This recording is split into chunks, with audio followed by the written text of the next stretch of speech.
I'm going to showcase two methods of sketching, quick sketches that should take anywhere from 3 to 5 minutes, hopefully less if you could do it in one. It's not about the time or the speed, it's just about the looseness and somewhat of a warm-up. So what I want you to look at is the rule, call it a rule, that I always recommend going by, which is from biggest to smallest, from simplest to more complex, and then from lightest to darkest. So if you're with me, follow along. If you were to simplify this whole subject into one simplified shape, what would it be? What I see is a triangle as my simplest shape. Now I'm going to make these a little darker so you could see it on camera, but usually you would make this your absolute lightest pencil marks, and you build up from lightest to darker to darkest, as well as from simplest. And this is what I see as I squint at it. I look at my shape. It's absolutely simplified. And from this, I can actually see from this biggest triangle, I begin to see triangles all the way through.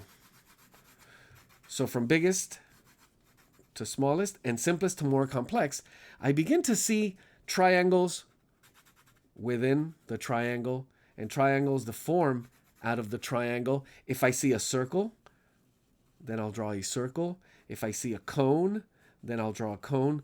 But believe it or not, trying to simplify shapes, as you set up your sketch, this, believe it or not, another triangle. I see it here. It's a little sharper. And finding the range of basically a roadmap, how quickly you can define the major lines and the structures that are going to set you up for success. And again, this is done very loosely, very quickly. As you polish your drawing and it gets more precise, then you can develop smaller and more complex shapes. So the idea here with these sketches would be to not add any detail at any point. Just develop a little bit of light, and you could begin to see how that would work. So this is one method that I highly recommend. And from here, I want to show you something else. So this was the image that goes with it. If you could see them there, you could actually begin to see triangles within the shapes that actually turn into smaller and smaller triangles, and give you other clues to how everything lines up with everything. And even within some of the smaller little features, you see some of those triangulation shapes there as well. And how, if you simplify the forms, it just makes it so much easier for you to draw. So this, again, is just a quick example of how to set up the foundation of my drawing. Next one, I want to show you, this is just a black and white image, which also helps you simplify, because there is a big difference when you have this or this. Something that color does, when you take it away, it simplifies it one step that may help us. But even further, I went with what's called levels. So instead of black and white, like I have it here on screen, I actually take lots of midtones away, where it becomes light, shadow, and midtone. So in this image, you only see 3 colors. You see black, you see white, and then you see gray. If you look at the black and white, you see tons of varieties of gray. Light grays, medium grays, darker grays, and then black. Here, we're doing the same, simplifying. So if you were to use this technique, which is looking at light and shadow, you would want to do the same application of the previous method, which is simplifying your shapes. But here, what you want to look at shapes of shadows. So I'm just going to take this a little bit further, and I look at some of the shapes that begin to build up within my foundation here. And instead of looking at the chest or the leg, what I want to do is begin to look at the shape of shadows. And once again, if it's jagged, if it's geometric, if it's not perfectly polished, what you want to do is capture as close as possible to the simplified shape. Now there's a big shape of just shadow, black here, where you lose a lot of that information. But once again, this is only to help you set up what will be the foundation to later on. Now, notice how easy it is to take some of these shapes, and instead of trying to draw a fox tail, you just draw what almost seems like a jagged, edged square that has a nice roundy point here. And you could also go into the midtone if you were going a little bit further. So this is darker, this is lighter, and then this is absolutely the white of the paper, which would be the light. And then contrast those shapes. So notice how immediately it begins to, if I identify which are the essential or crucial shapes that I need to lay down and help me create a foundation, it gets a lot easier. Now notice that the shape that I'm drawing here, it doesn't have clean, jagged edges. It begins to have that detail of just furry hair. Well, I could just go ahead and kind of suggest it without having to be so precise. It gives me an idea that, okay, this is not just a square or circular or triangular shape. It has lots of little points and jagged little edges. Well, I can suggest it by just not drawing a straight edge on it. And then notice how everything pretty much begins to say fox. And it's almost in an immediate way. Now this, just to set you up, takes obviously strategy. The strategy of how to build up to it. There's one more that I want to show you. And it's just a tip that you and I encourage you to do a lot, which is blur. So how do I blur? Well, you go from here. Oh, look, there's a fox.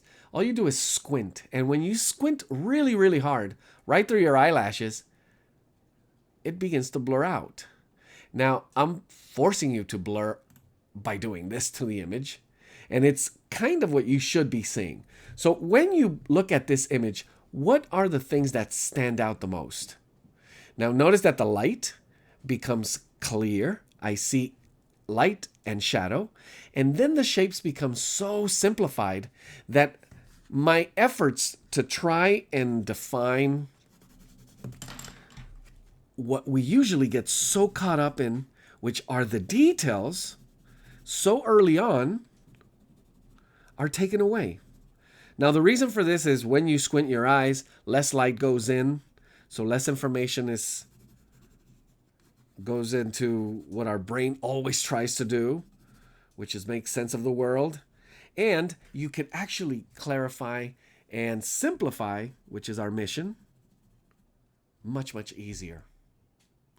So there we have it. These, and I said I was going to do two. I did both in one. One last one, and I'll do this very, very quickly. Instead of looking at the actual shapes, the combination of the triangular shapes, I can look at the edges. So we've done this before. We look at the contour. So the negative space, for those of you who may not have heard this before, what I try to draw instead of the actual subject is the space around it. So there are shapes that are formed, and that's a philosophical question here. Am I drawing the subject when I'm trying to draw the space around it? Because as I look at the shapes of the edges of my subject, what I am in fact doing is drawing my subject. But there are ways where you can instead focus your mind on not looking at the subject, but at the space around and behind it. And when you begin to see the shape of the space, instead of the shapes of your subject, you do a mental process where you're actually rendering both. And what both readings do is give you more accuracy. So here's a nice one of negative space here, where you see this little shape in between the body and the front leg here. And I read it as that. So that is how I would read negative space. So you basically end up with a silhouette. Now, I was drawing this. So if I were to show you that shape, and you're not able to tell what it is, but if you see this edge, and you can compare it to the one on screen, and you can see how now, oh, look at that. We begin to try, our brain cannot help it. It tries to make sense of it. Oh, that looks like a face. That looks like a rabbit. That looks like the map of something. But the closer we get to the drawing of these contours and these shapes, the more accurate our subject is going to be. So our task today, and I'm going to take you all the way back to our original image, is going to be to select your formula and draw the fox. So I'm going to do a combination, and this is what I always do. I generally try to combine the simplest to more complex formula, the biggest, and you definitely want to do biggest to smallest formula, and then also the lightest to darkest, with a couple of, sometimes I'll jump. If there's something really dark, I'll put it in to see the contrast. That'll give me a better idea. And when I get into those areas as well, I may consider simultaneously, and it's hard to explain, but as you're considering the biggest, simplest shape, you're also considering the negative space. So you're doing subject and space pretty much at the same time. Now, I started with the big triangle in the first example. Here, we can always just take it one step further than that. We don't need to start with just a pointy edge triangle. I can actually just begin with the angles. And what this does is, number one, it's going to set me up for proportions, composition. So my composition is pretty much set on my paper. I don't know if you've ever had this happen where you're drawing something and then whoops, you run out of room for the legs or the arms over here. So everything becomes squished. Here, when you set yourself up and you know how big your drawing is going to be, you pretty much have done half the job already. You are setting yourself up for success. Now, another thing I want you to, and it's another method. If, let's say I started here, and I'm pretty confident that this element, I don't want to say the word because that's when we start thinking the way we're not supposed to. When I see this point, which is one of the furthest top right elements in my drawing, I visualize a line going straight down, vertical, straight down. What would that line up with? And I could see, by closing one eye, that it's almost right here at the tip. So what I'm saying is, if I were to draw a straight line, as I look at my subject, this tip, and I'm going to say it, the tip of the ear does not line up with the foot. The foot is way inside of it. If I were to try and set up my foot position, I would draw the line, and I could see that's almost lined up right with the edge of this eye, or just outside of it. So making these measurements of relationships is also how you're kind of combining the methods in order to set yourself up for more accuracy.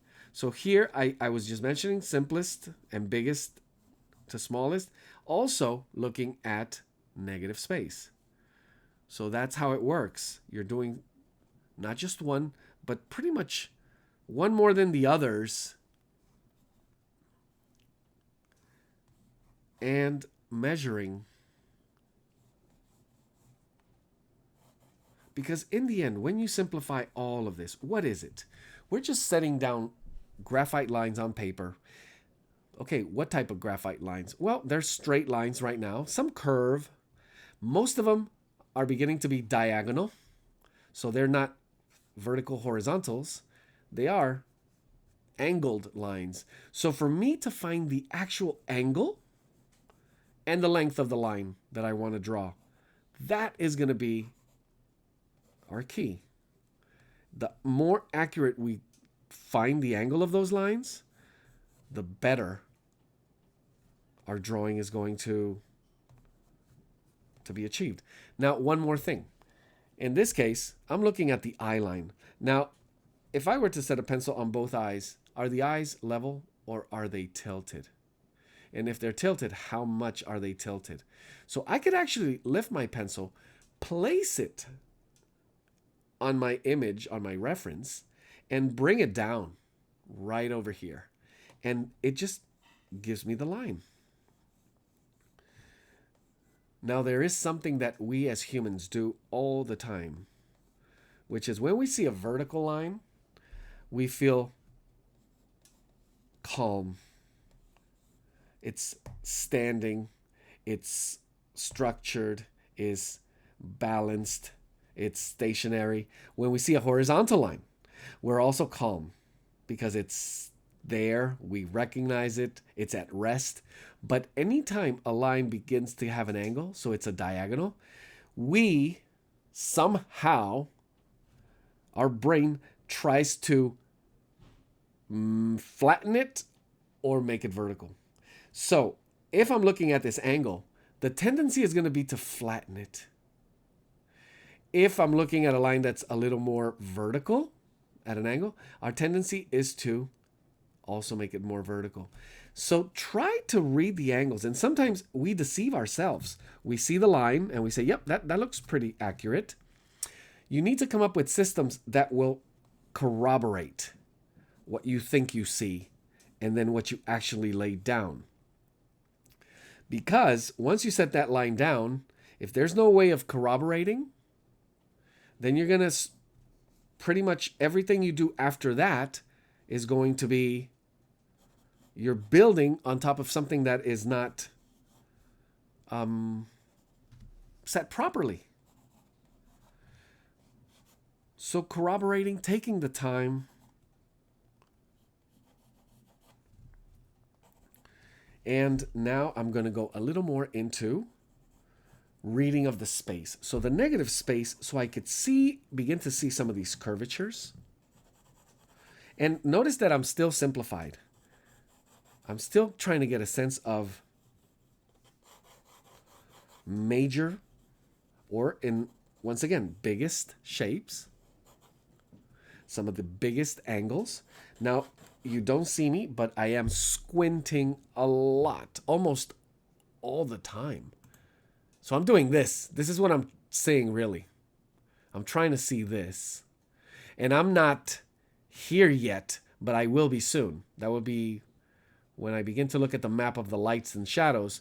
I'm going to be squinting through it almost the whole time. And I would really encourage you to do that. Now, there's another tip, which is squinting to simplify the information and also closing one eye. Closing one eye flattens the information to the point where you can actually feel very confident that you are seeing it as it appears in this two-dimensional. So it really works better when you're working from three-dimensional. But even with the two-dimensional image, the way our brain tries, again, how we see things, it's good to close one eye. So the reason for that is binocular becomes monocular, and your sense of space becomes just a little more accurate.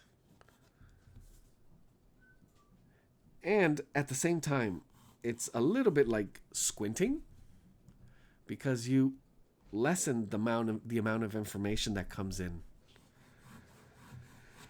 So if I have one tip out of all these things that I'm saying, if I had one tip after today's session, you walk away and you say, what did I learn today? If any, just one thing would be to avoid the urge to get to detail as long as you can. If you can finish this drawing with a sense of you never tried to draw detail, that would be success. So obviously this information begins to get, as we said, from biggest to smaller and smallest. So it gets smaller and smaller, and it gets also, as it gets smaller, it can begin to get more complex. So with that, we begin to feel like, okay, now it has to be more detailed, more precise. So your sketching begins to get a little tight. It loses that sensitivity, that real sense of observation. And that's what I want for you, to really feel like you connected with the subject. So in order to do that as well, you need to look at it. So if you're looking at your paper or your sketchbook longer than you're looking at your subject, that's not good. You need to be looking at your subject, hopefully 90% of the time, at least. And as you get more and more precise, you need to look at it even more. The tendency is, as we get smaller and more complex, we just stare at our paper, at our drawing. So what we begin to do is make up information. So notice what I'm going to do here. I see shapes. So I'm going to just get a sense of the roundness that is happening here, and also the coning or the cylindering of these shapes before I attempt to do any other type of information. I want to get the full sense of, imagine all of these as being different planes of a cube. And from the cube, you get somewhat of a sphere, if it's a sphere, but they are facing different directions. Some are facing the side, some are facing down, some are facing up. So all of these planes, your understanding of them is crucial in this setup. So I begin to see smaller and smaller elements, and this may not be 100% accurate in its placement or in its size, but at least I'm getting the sense of one of the most important things, which is its shape, somewhat its position. Once again, simplify. I don't try to draw a nose. Notice that it's just circles. The longer you can stay in this sketching mode as you build up your drawing, if you haven't tried it, just try it once and see how it works out. Because most of us would probably be finished with the eyes by now, but everything else would be untouched. That's one that I see a lot, where we go right into the eyes and the face, and we finish that before we even get anywhere near the setup of the rest of our subject. Now, I am going to switch over from pencil, just so you could see, to my mechanical pencil. The reason I do this is because I don't have to sharpen. I had to. At this point, I would have to go back and sharpen. Plus, I'm also jumping up to a 2B pencil.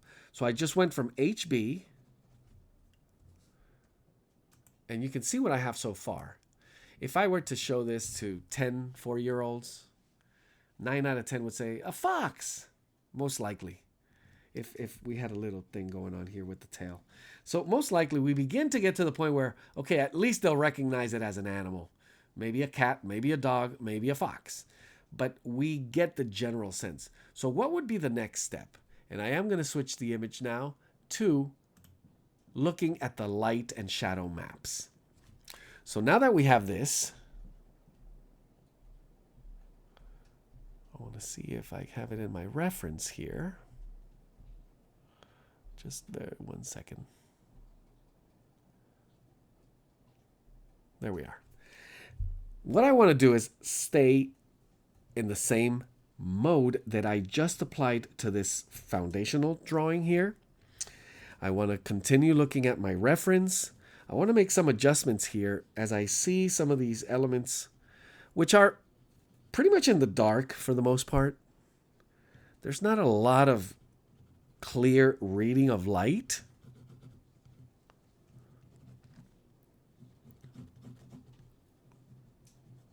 And some of the fur or the colors of it kind of mixes where you don't know if that's the beginning or the end of the leg, with the back and the edging of some of this fur. So before I start doing that, what I want to do next is I want to map out the light. So with this image, I don't want to just make all of this black because, oh, well, it's all in shadow. So this whole shape over here is going to be black. I don't just want to go ahead and do that.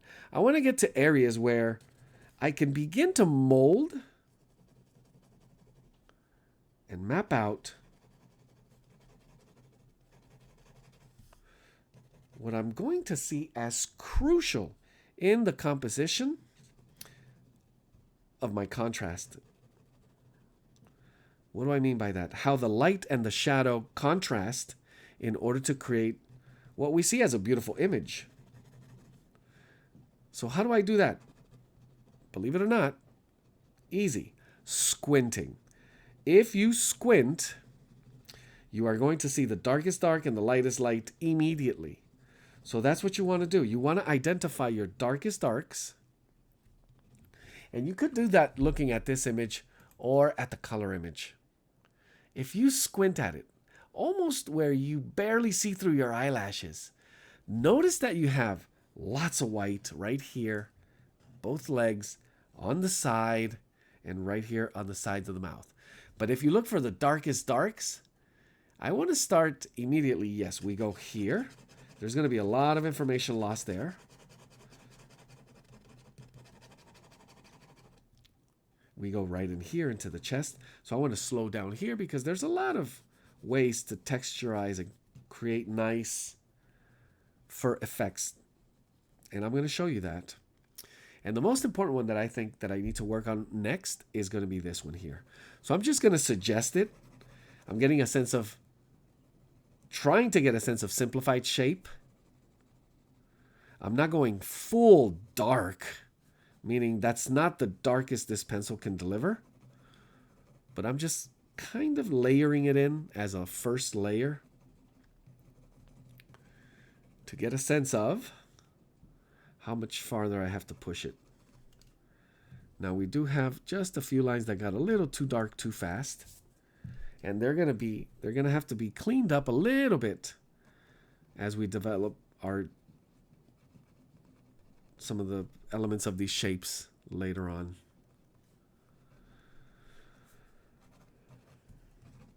And there comes a time, there comes a point when, okay, now I need to revisit whether it's my edges, and I'm going to begin to think about technique. So one of the techniques that I highly recommend for a drawing like this is just keep it sketchy all the way through. So what does that mean? We just have variations of lines. And I'm going to show you here where I pretty much am doing this blind. What do I mean blind? I'm looking at my reference 9 out of 10 seconds and just glimpsing down at my paper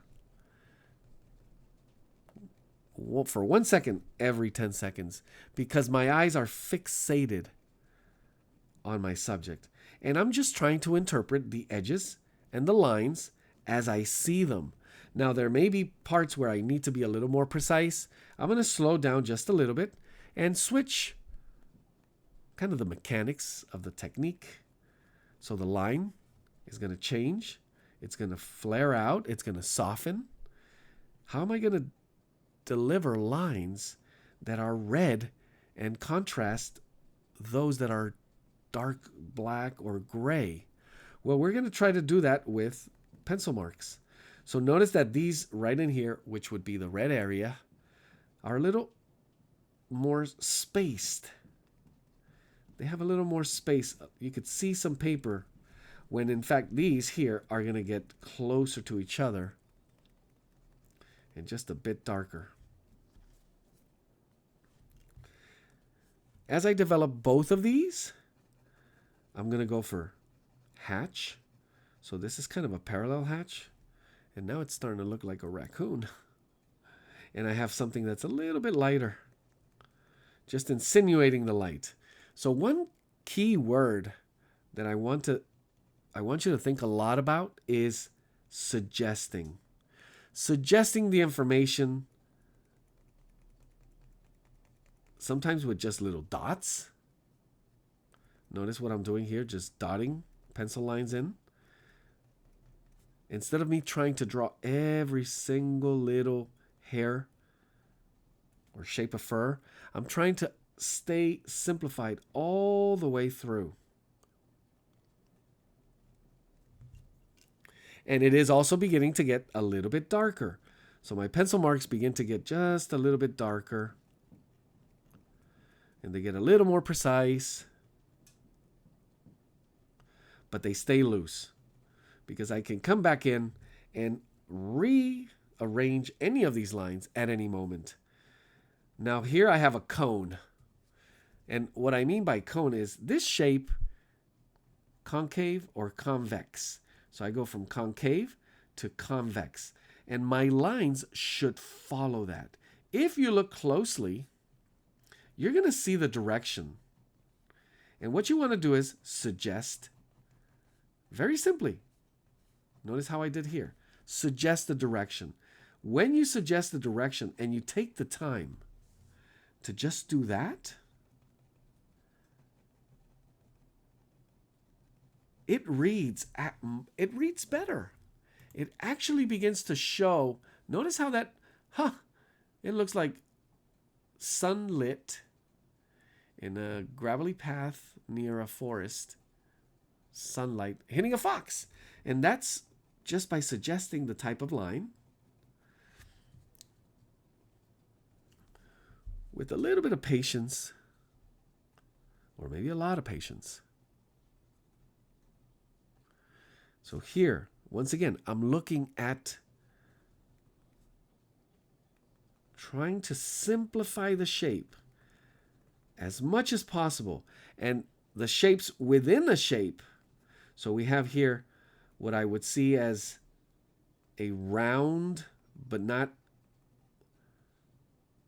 like a sphere, more like a cube. It has a side, a top, and a front. And that's what I'm going for. And just shifting the value. What do I mean by shifting the value? The top is lighter than the front. And if you could see it here, it's still the same element, but the top is hit by light. The bottom is hit by, it's in the shadows. And it actually gets a little bit darker where I see nostrils. So if I want to be that much, take that precision even further, I'm going to select a deeper, darker pencil later on. But it doesn't get that dark. Here, I got to be very careful with suggesting, because this is a beautiful rounding of a form here. And I think most of the mistakes that we see with drawing when you try to push the detail is, for example, with portraits. When you draw lips, lips don't have edges or lines. They kind of soften in. So I'm going to try to do this really as close as possible, where instead of me drawing the lines, I suggest broken shapes, because we see how it's fur that overlaps. So instead of me drawing a line, I'm dotting a line and shifting the value of it.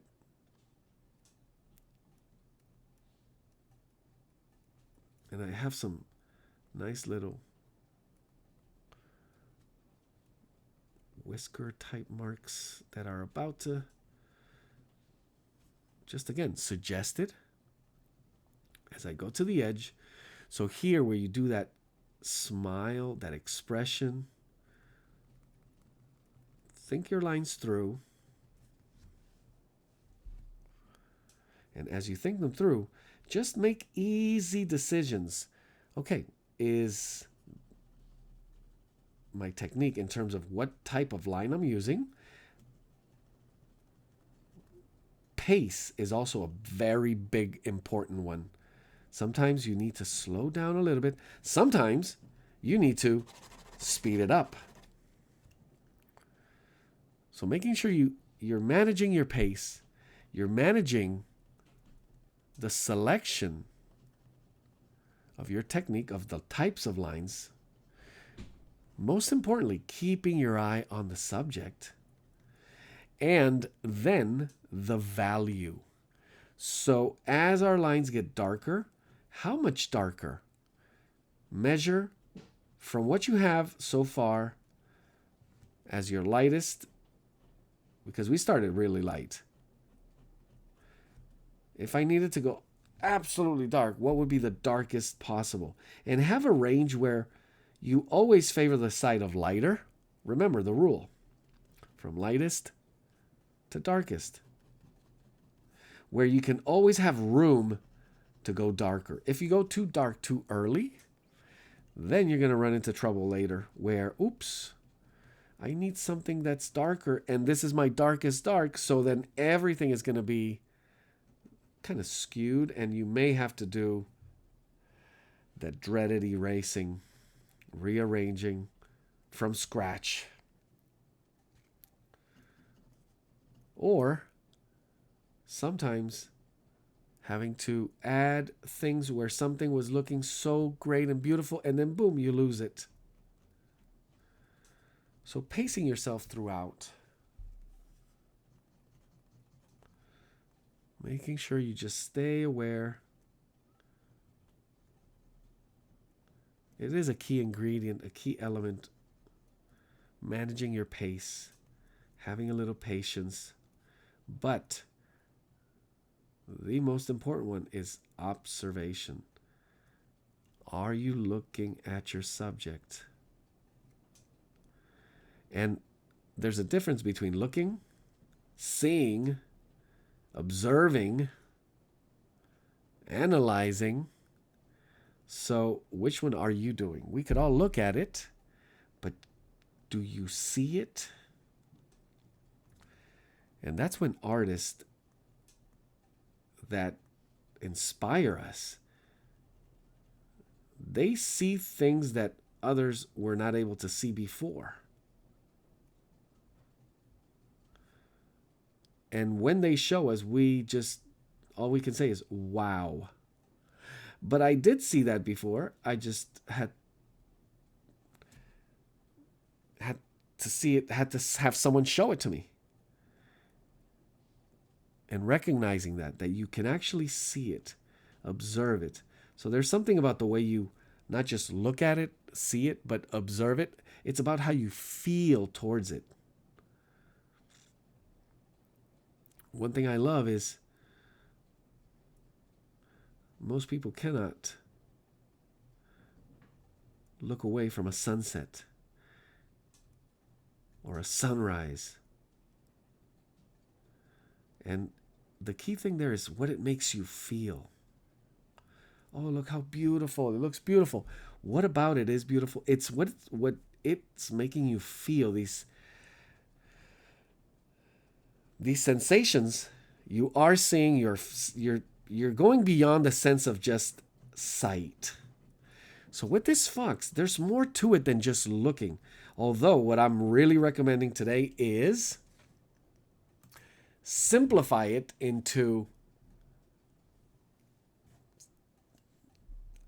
steps, strategies, and have some of that intuition flowing in, which only comes from feeling. And the truth is, some of us, as humans, feel a little bit deeper. Some of us feel a little bit more analytical, and it's still a feeling.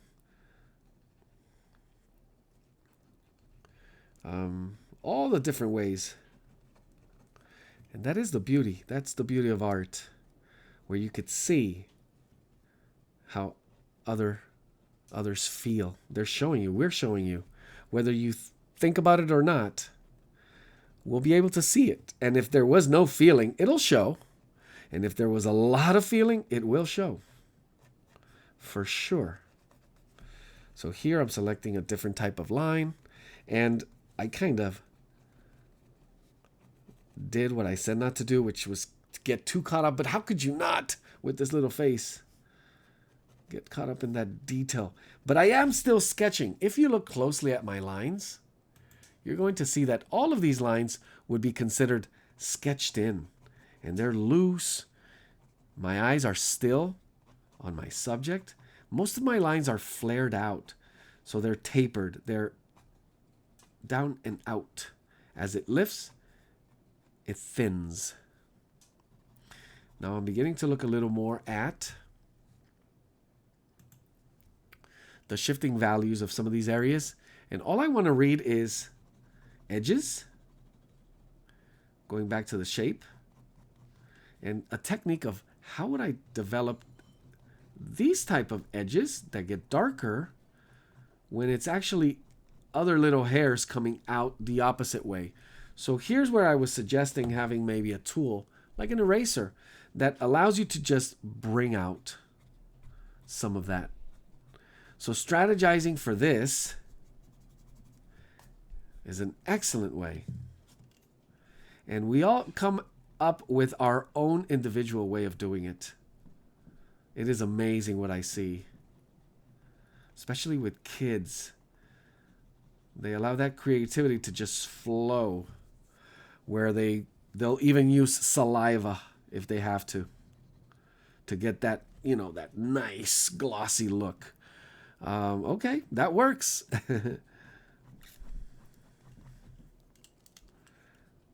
So here, going into a little more shapes of line. And in the end, it's a level of comfort. You want to have a spectrum of cartoon all the way to photorealistic fox. Somewhere in the middle. We're somewhere in that spectrum. And which one is comfortable for you? Which is the one that you want to achieve? So in order for you to have that clear, so if you know what you wish it would look like, then you need to come up with the strategies that will allow you to achieve that look. So for me, this is an artist rendering of a sketch that could have enough information for me to take it further into a painting or a longer, say 2, 3, 4 hour, more precise, more photorealistic type of drawing. But here with the fur and the way I'm developing some of these lines, I'm very happy with this look. Now there's a difference also, and you'll be the only one that knows it. Yeah, I like that look. Whether you were cutting corners or not, shortcutting it, or it is actually that look that you were trying to go for, and the amount of work and strategizing it took to get it there. Meaning you have a sense of where you want to go and the map of how I'm going to get there. Which goes back to that early on idea of what we were trying to achieve today. Pick a method. Now here I'm going to flare out some of these chest little shifts in contrast. And you could see how I'm just kind of curving as I look at my subject. You can see here You can't achieve this if you're not looking. So if you're looking at your photo, at your reference, at your subject, and you try to mimic what you actually see, and you stop every now and then to see if you're not going too far down or if they're not getting bigger or out of place, it only takes 1 second for you to check that and make sure you're in the right place. But you notice here, I'm kind of drawing with my eyes. My eyes are telling me, because what I see, the shape, the feathering, the value.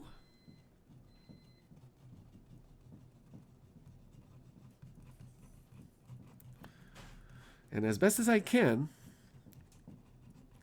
I continue examining all of those little things. And it's definitely getting darker. Here we are. I'm going to bring in a little cleanup over here on this side as these edges get a little bit softer. And I'm going to just use that technique because I have a reference of how that line is going to be resolved. But I want to bring in just this little fluffy type of line. So it's almost like a scumble. It's one continuous line that looks fluffy, lighter, playful, patches of little white and deeper red, but soft in edges.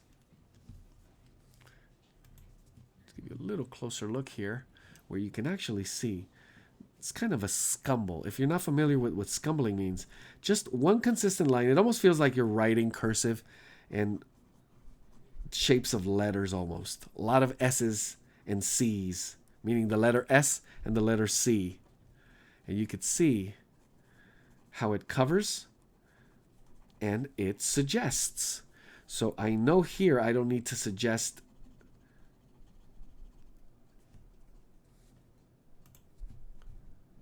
much more detail. I just want to suggest light, fluffy, and darker into shadow.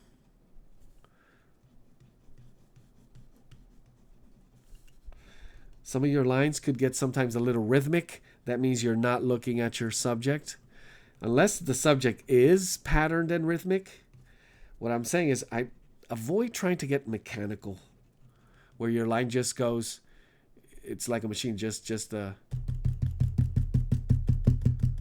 try to break pattern. So you have, even though there's a little bit of it, when you bring in rhythm,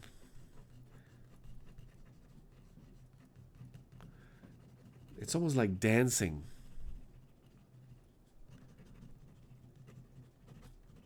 So what makes that interesting? A little break in the rhythm, a little break in the pattern, and then back to it. Totally fine. And it is, in a way, now that you think of it, we're making music. If you hear it,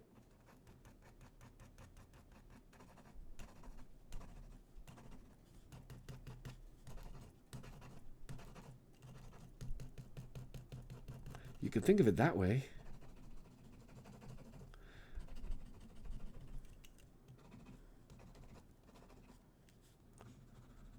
And bring it into your way of reading the subject. More playful even.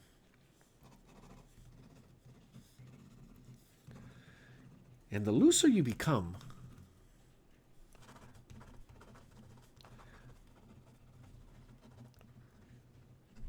you realize it is about what I can see and how I can interpret it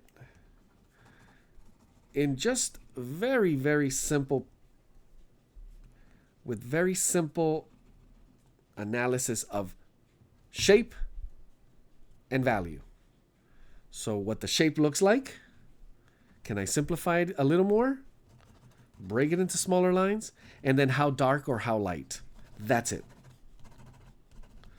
And then how much patience you have to develop it.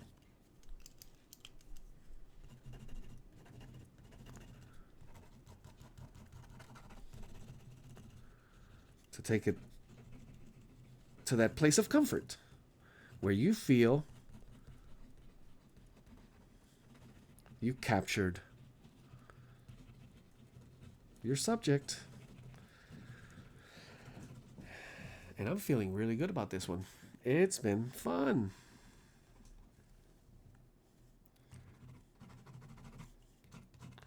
At some point, this is an area as well where we begin to just fill in value, where it gets shadow, dark.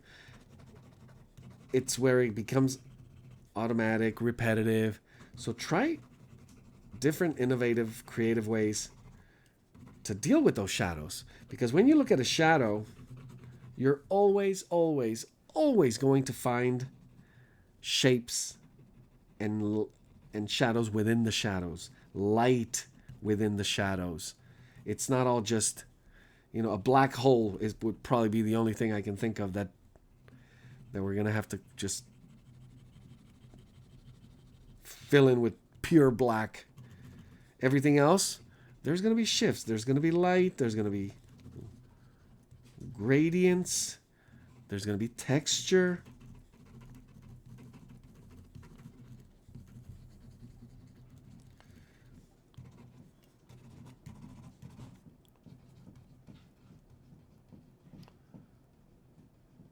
Here it gets really soft.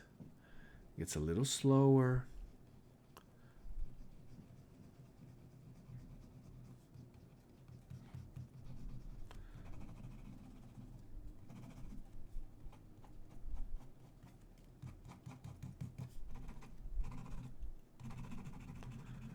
Squinting, haven't stopped. I stopped for a little while because I was dealing mostly with just texture, so I needed to look at individual hairs and the direction of them. But now I squint again, getting a little better sense of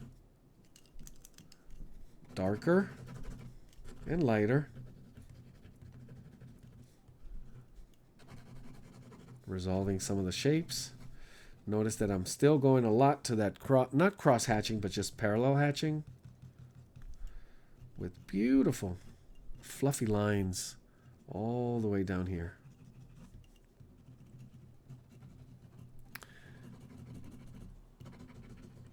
And we're close to finished. Not really going to deal with the background too much. I may just add a hint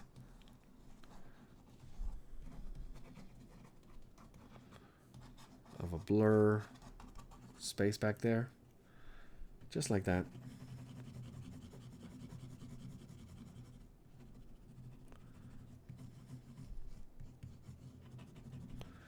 Not a lot of shadows to deal with here, but I do want to just kind of place this little fella in, separate him, and have just that shadow.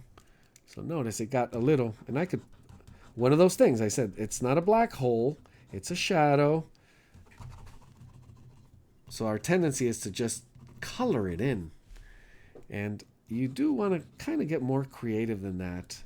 We always go to the easy automatic thing, and it's not like that's wrong. That's what we want to do, but sometimes just breaking the pattern, even breaking the line.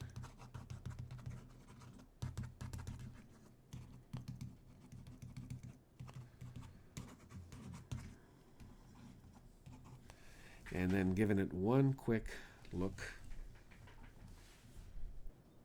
This was a lot of fun. And it's a really quick 1 hour sketch. I hope you enjoyed it.